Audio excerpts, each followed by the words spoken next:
How schools reopening after lockdowns affected parents' participation in the workforce.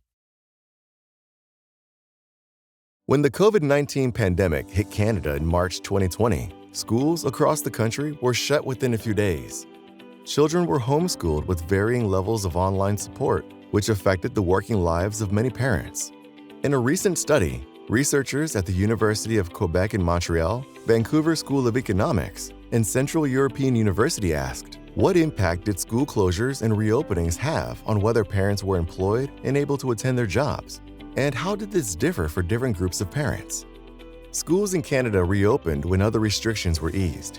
However, these other restrictions were generally removed by the provincial governments, meaning they took effect at roughly the same time across the provinces. School reopenings, on the other hand, varied within provinces.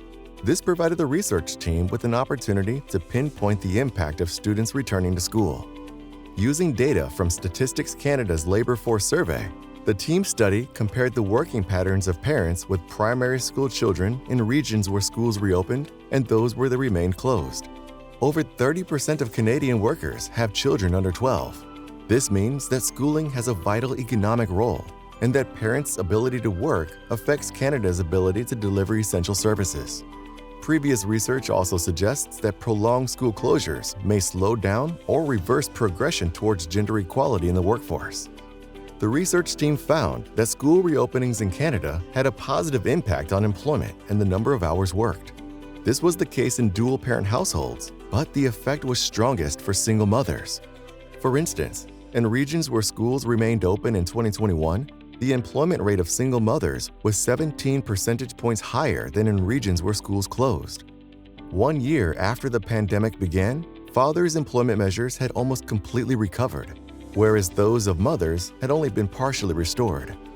This means that the pandemic and the resulting school closures exacerbated the gender gap in the Canadian workforce, reinforcing inequalities.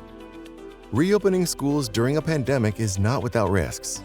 However, the results of this study show that schools remaining open is essential for parents' participation in the labor force, while other research suggests that school closures affect academic achievement. Given this, the researchers argue that schools should be considered an essential service for children and parents and should remain open.